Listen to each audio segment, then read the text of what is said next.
Hey everyone, it's your girl AmandaEnsing, and today's video is going to be why I started a YouTube channel story time. In this video, I'm going to talk about my journey, so when I started, how I started, up into where I am right now, and then part 2 is going to be more technical, more about the creative marketing process. So that'll be part 2, and this one's going to be a little bit more of like an emotional one and just things I've learned along the way. So I'm super excited for this series. I hope you guys enjoy it. I know I'm going to talk a lot. I always talk a lot. I'm going to try to compress it because it's a very long story, but I've been wanting to tell this for a long time and have my story be heard, and I hope you guys get to know a little bit more about me and see a little bit more into who I am in my life. So hope you guys enjoy. If you're new to my channel, welcome. Don't forget to subscribe, join my A-team, and yeah, let's get into it. Y'all know I got my matcha.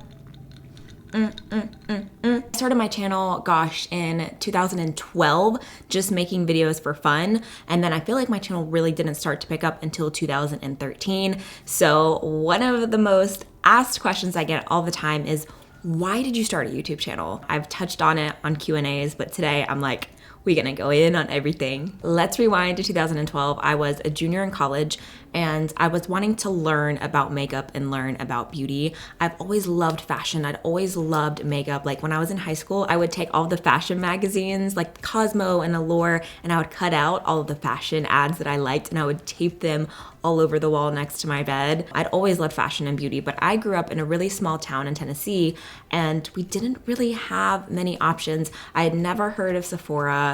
The only high-end brand I'd ever used or heard of was Bare Minerals, and I had used their powder foundation and their powder concealer, and that was like $40, $50. So I would probably buy that maybe once a year, like I would get it as a birthday gift, so I had to like make it last. And besides that, if I wanted makeup, it was Walmart. So I use a lot of Maybelline and L'Oreal products, and Wet n Wild too. I loved Wet n Wild. My freshman year of college, I moved to a bigger city in Tennessee, so there was more options. They had just opened a Forever 21, and I had never heard of it. And I was like, what is this? I didn't know what Urban Outfitters was. We didn't have any of that. Social media wasn't big then. So I was just so sheltered. I didn't know.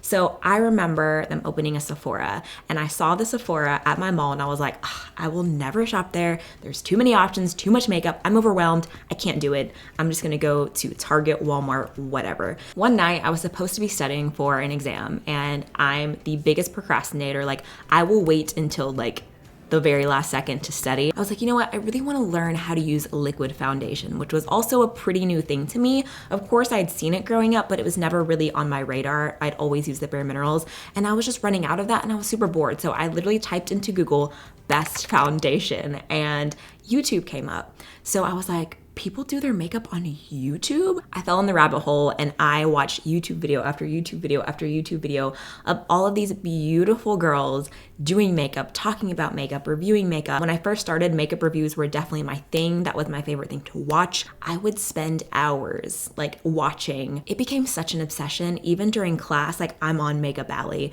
I'm on Temptalia, I'm like reading all of the reviews, just that's all I cared about. And makeup became my passion.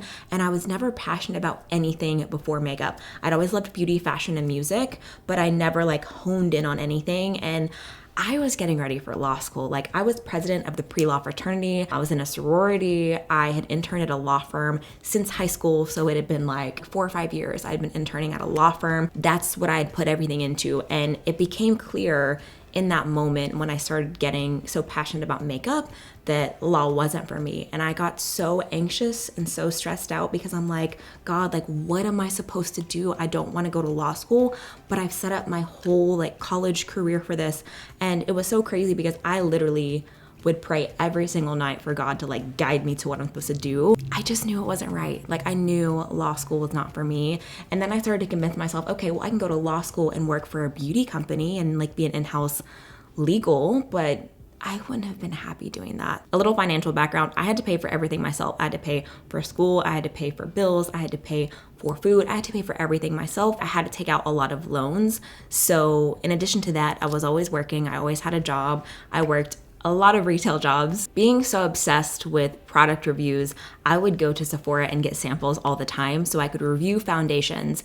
And to be honest, I would sometimes buy something just to review and then I'd have to return it because I couldn't afford it. And I don't like recommend doing that because it's not cool, but I did what I had to do. Like I wanted to try the product, I wanted to review the product, and sometimes I did that, but usually I try to get a sample, but I couldn't afford to keep everything. I only did that a few times, but that's just me being real with you guys. I can only afford really drugstore, and that still was a problem sometimes. Like, I kid you not, I don't even know that I've ever told this story on social media, but I was obsessed with drugstore makeup. I still love drugstore makeup, but I would always go to CVS for all of the new launches. I would go buy a new collection, and then if there were colors that I didn't like or colors that I didn't want to wear, like I would probably buy like maybe 2 or 3 lippies from each collection, so that's probably like almost $20. So if I wanted to try a new collection that would come out the next week, I would go and return something so I could get it. Like I would literally look through, I had this little tiny makeup train, a little makeup case box, and I'm like, what can I return so I can buy something today? And it's sad, but that's the only way I could get something. My parents couldn't help me financially. They were going through a really hard time, but once in a while they would give me a little bit of gas money. So whenever I would go home some weekends from college, I would take the gas money and I would go buy makeup. And I think they caught on that I was doing that.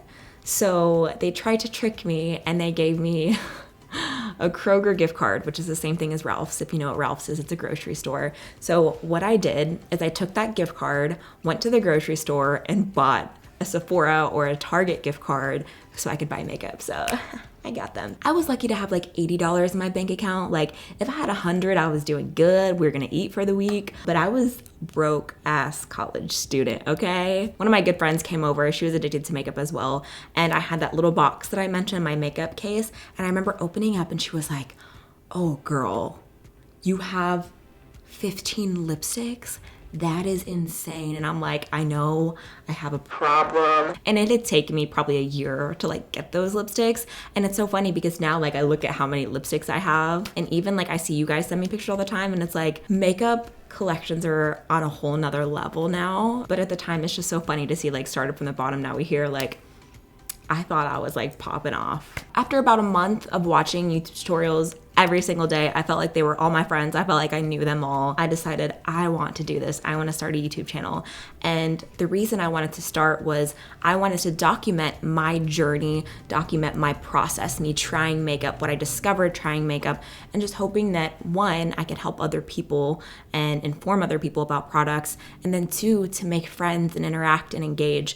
I was at a pretty unhappy point in my life. I didn't feel like I had many friends, and I had a relationship that was long distance, and I also felt like he didn't ever make time for me except for like one day a week. So it was one of those things where I was just so lonely and so unhappy. I didn't know what to do. Like I was looking for some way to connect, and I just became so passionate about beauty that I couldn't keep it in anymore. Like I couldn't keep my love for makeup in. I had to get it out there. I had to put it out there. Even if only 5 people watched, like I had to share that with the world.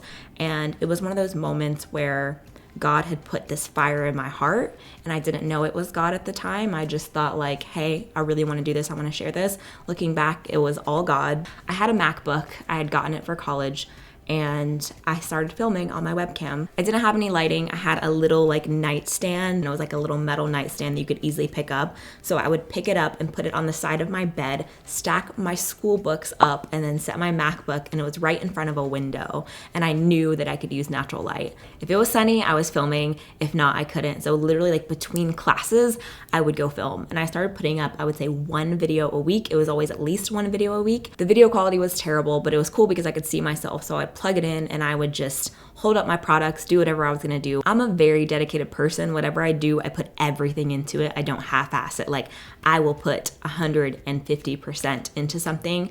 So I was taking this like so seriously and doing it, and it was also just so fun, and I love to do it. I didn't know people made money on YouTube. I didn't know people got paid. I thought everyone just did it to do it, and I thought it was so cool watching these girls on YouTube and seeing all of the comments and all of the love and how positive the space was, I was like, I want a part of that. I wanted to make friends so badly, and I wanted to have those interactions with people because I'm that girl that would be at Sephora or the Mac counter telling everyone in the store what they should buy.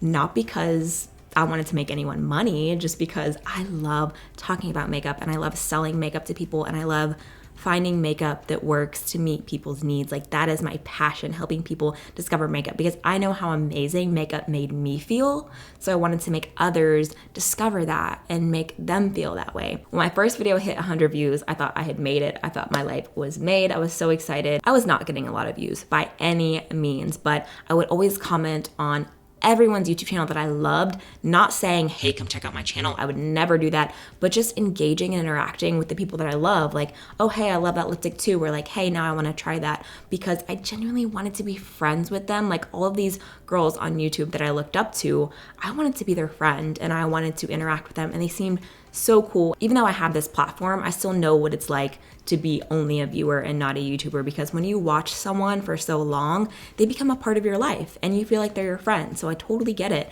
And I felt like these girls were my friends. So then this app came around called Instagram, and I was like, I'm never gonna use it. Like, what's the point? You just upload pictures.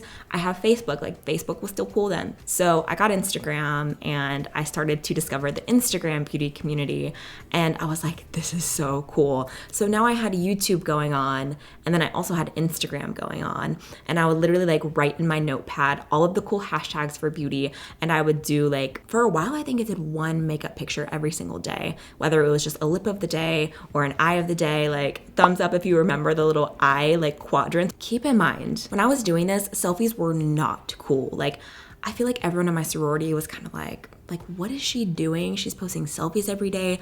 Who does she think she is? But I just didn't care. I didn't care what anyone else thought because I was so involved in this beauty world. Like, it became my reality. It became my bubble. It became my world, that I knew people in beauty got it. And I was happy and it made me happy. So that's all that matters. And I feel like I see a lot of comments from you guys saying that you're scared to start one and you're scared to put yourself out there. If I listened for a second to what anyone else told me to do, I wouldn't be here. I don't know where I would be, but I wouldn't be here. I wouldn't have ever done YouTube. So then the first beauty conference came around, Gen Beauty. It was the first one ever. And I was graduating college in May, and I think the conference was maybe end of May or June. I'd never been to California before, but I knew I wanted to go there because my favorite YouTubers were gonna be there. So I asked one of my best friends if she would go with me, and she said yes. At this point, I had 20,000 subscribers, so I thought I was doing good. I was like, okay, like it's growing a little bit. And this was in 2013. I was in my last month of college, and I had a discussion with my marketing teacher, and I was showing him my social media account. And it wasn't something I talked about often, but we were talking about social media or something in class, and I just wanted to show him and get any advice because, you know, he's a marketing professional, and he was so impressed with my Instagram and my YouTube at the time. So he was like, I really want to introduce you to the dean of the business college for a master's program. And I was like, wow, like that would be amazing. So we set up a time. I went with him to meet her, and she too was so impressed with what I was doing. So I had a meeting, and I was pretty much offered a full ride for a master's program in business, entrepreneurship, marketing, you know, anything. And that business college is really great. And I was like, oh my gosh, this is my way out of law school. I can go and get my master's. This opportunity came out of nowhere. And I was like, oh my gosh, it was so much to think about. I know what my heart is telling me to do. My brain was telling me like, this is such a good opportunity. If you say no, you might not get it again. So Gen Beauty was coming up. And as soon as I thought about Gen Beauty, the decision was so easy for me to make. And I was like, you know what? If I get my master's, I'm not gonna get to go to the other Gen Beauty and the other beauty cons and the other things that are coming later on in the year. Because yeah, I can go to Gen Beauty now, but I wanna do more. I wanna keep growing more. And I knew that if I went to get my master's, my YouTube would be on the back burner. And the thought of me not creating was too much to bear. I could not imagine my life not creating. I couldn't imagine going to school for another 4 years, however long the program was, and not getting to create. I turned down the opportunity, and there was not a doubt in my mind that I would figure out what I was supposed to do. Next, I started applying at all of these beauty brands that I work with now for marketing positions and entry-level positions.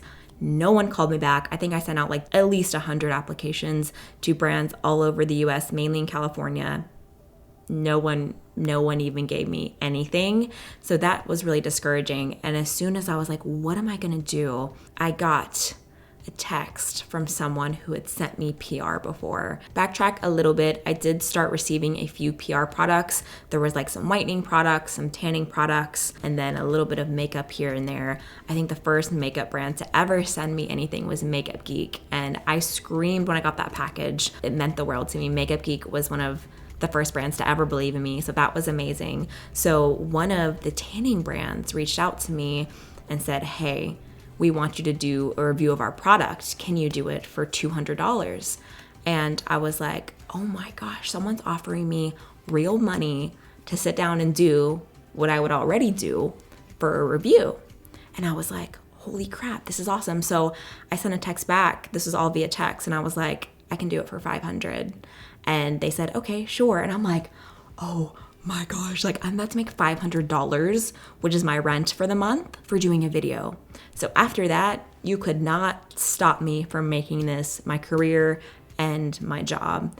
And like I said, I didn't start this to be a job or to be a career. I still don't see it as a job, but you know what I'm saying. I didn't start this thinking it would be a career. But from that moment, I started to open up my eyes to the industry and the possibilities and what I could do and how I could provide a better life for me and my family. When it comes to sponsorships, when it came to deals, I always know exactly what I want, and I was never afraid to ask for it.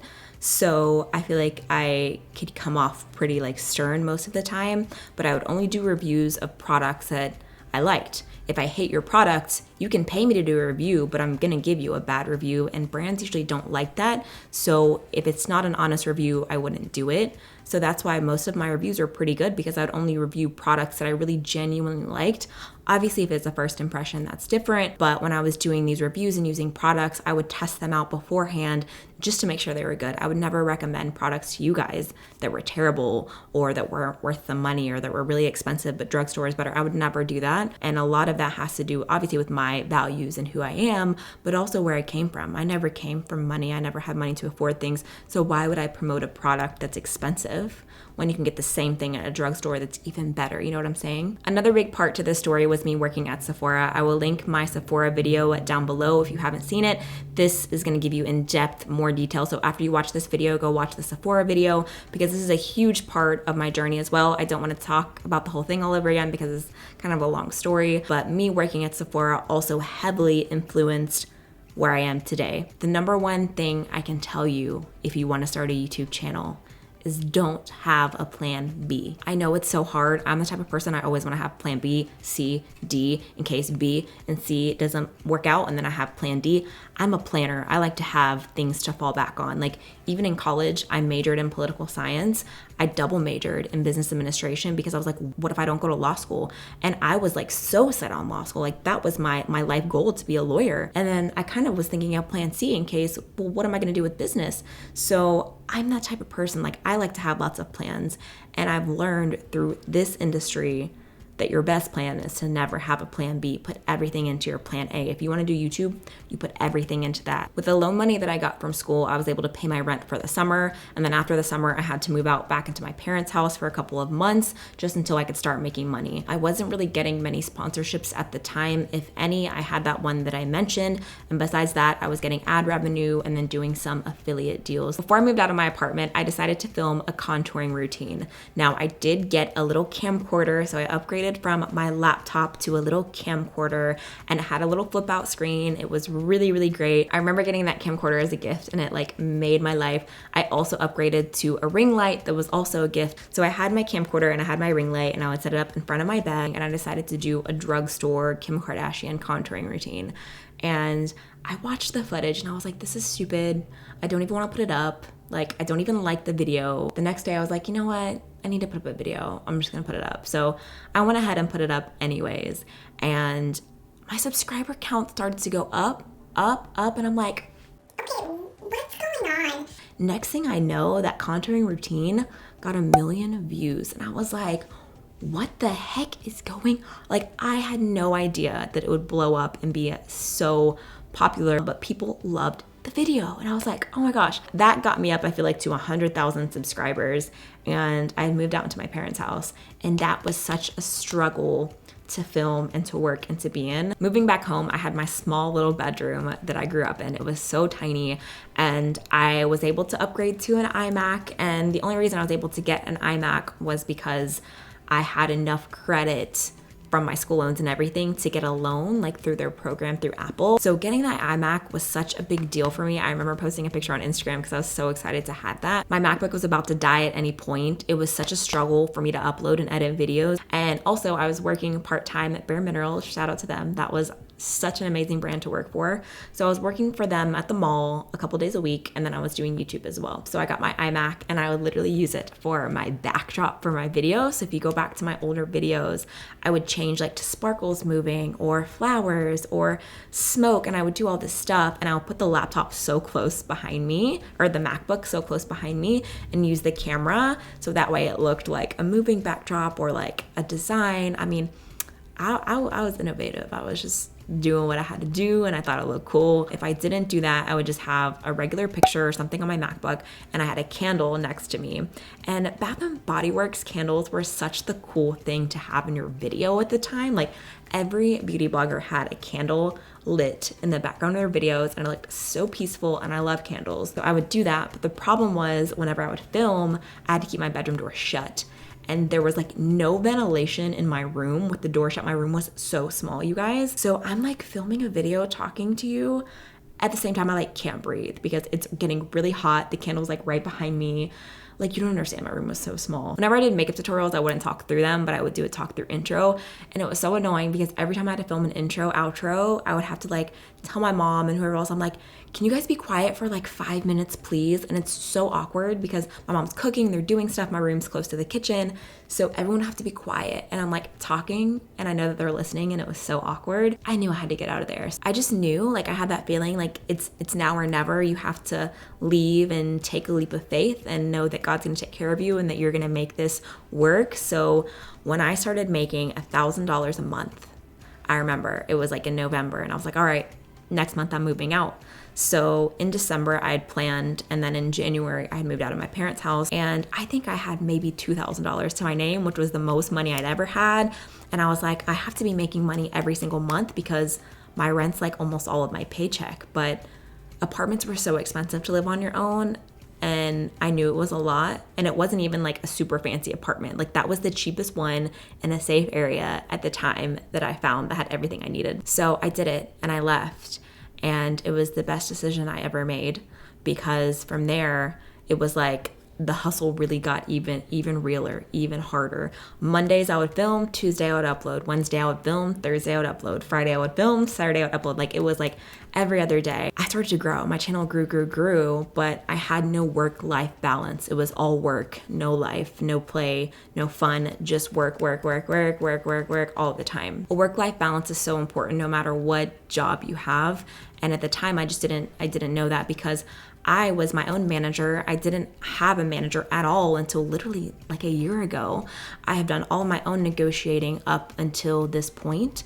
And at that time, I'm in my emails every single day. Where can I get a sponsorship? Where can I like put placement in? I'm a very business-minded woman. My mom has always taught me to get anything I want for myself and not to depend on a man or anyone else. So I was like, all right, if I want it, I'm gonna have to get it. I can do a whole video on brand deals and sponsorships as long as you trust the creator, the influencer that you're watching. I don't see anything wrong with them. I couldn't do all of this and not make money. Like, I don't have a secret trust fund. Without the bills getting paid, I couldn't do any of this, because how would I pay my bills? How would I pay, do anything, you know what I'm saying? So this cannot be done for free unless you just got money growing on trees, and I don't.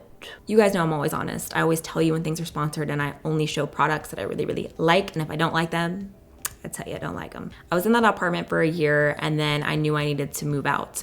I needed more space. My makeup was just getting too much. I needed more room to create. I decided to get a house, and that's when I was able to rent a house. Now at this point, my expenses doubled, which was really terrifying. I also bought my first car, which was amazing. It was always like a dream of mine to have a Mercedes. Like I would see on Pinterest, like just the Mercedes, and when you see them, like it was just a dream. In high school, I was driving the Dodge Caravan to school, bumping my rap music, thinking I was so cool. Like we didn't have that. So it was like I conquered something. Like I had met a goal, met a dream that I wanted to reach. I rented the house. And at this point, I went through a devastating, terrible breakup. And I had been dating someone for 8 years that came to a halt, an end out of nowhere. And I was like, what now? Like, what am I gonna do? At that point in my life, when I was going through the heartbreak, I resented everything. I resented my career. I resented material things I had.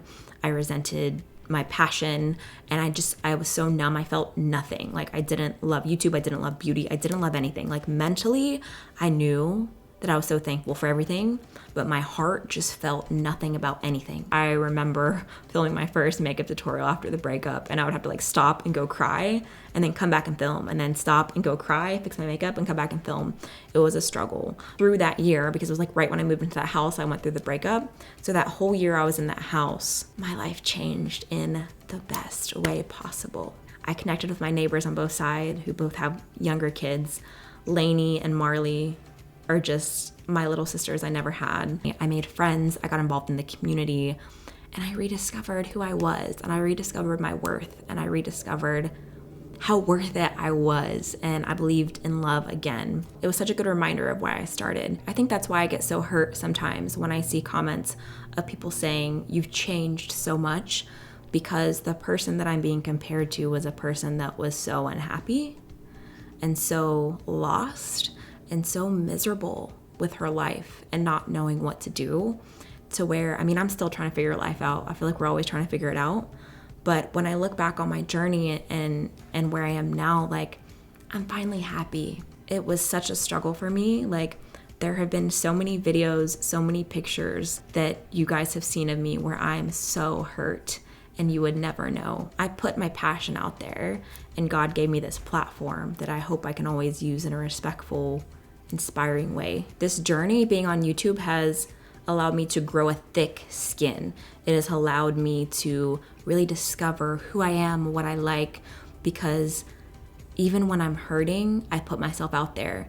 And sometimes you can't. Sometimes you're just like, I can't be on camera today. I can't do this today because you're not there. I've totally been there. I get like that sometimes now. Even though you're watching me on a screen, I'm a real person. I'm just like you. I struggle like you. I have feelings like you. Also, if you're doing it for the wrong reason, don't start this for a wrong reason. Don't start it for fame.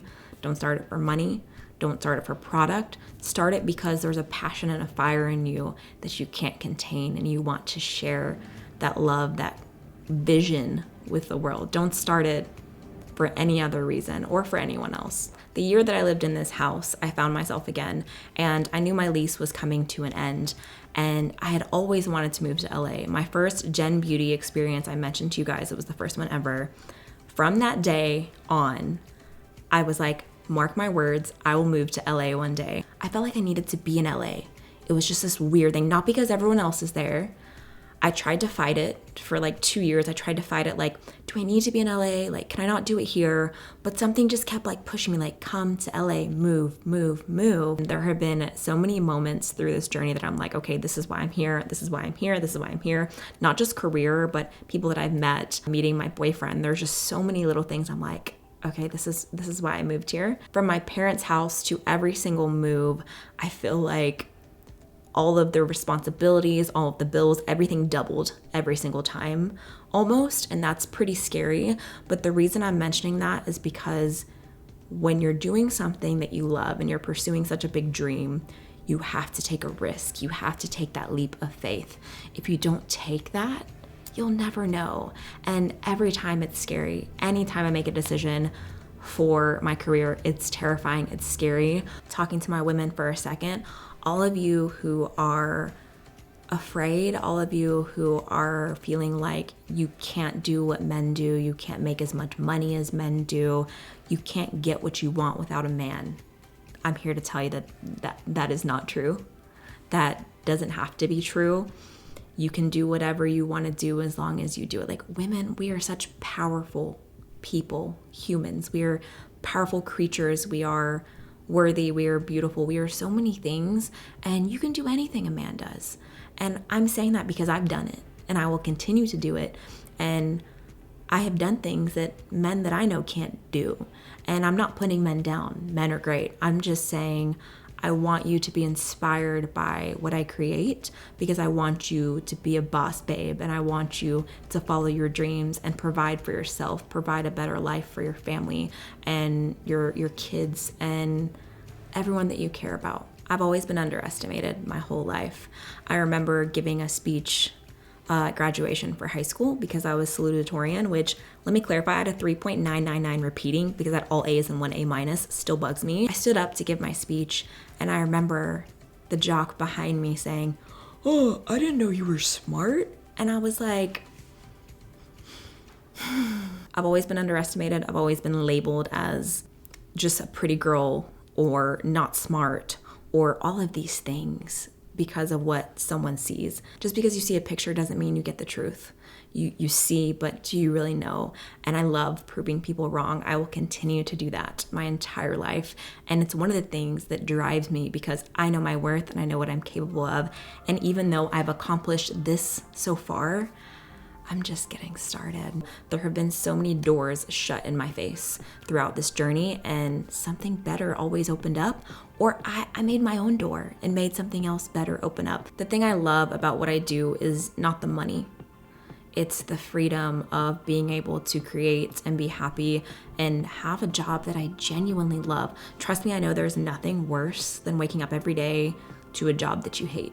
I did that a lot of times for a long time, and it was terrible. I would sit at work wondering what I could be doing and not knowing how I could get there. If you can take anything from this video, it's to believe in yourself, believe in your vision even when no one else does, and do what genuinely makes you happy. Even if people don't understand, that's okay.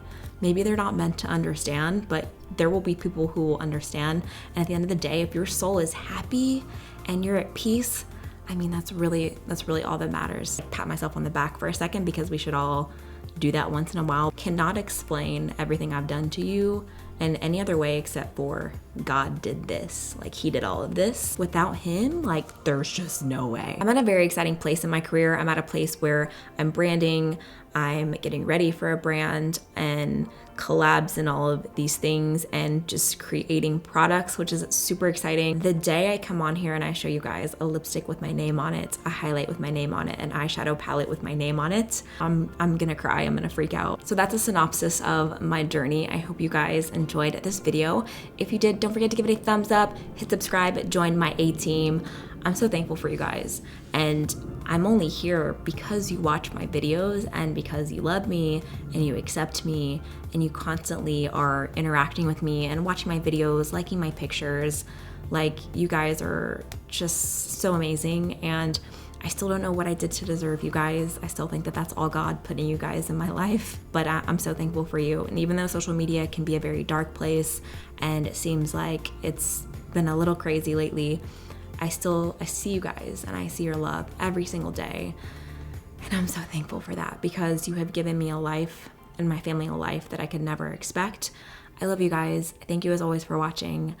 Thanks for your support. I hope you enjoyed the video, and stay tuned for part 2. That will be my next video. Okay, I love you guys.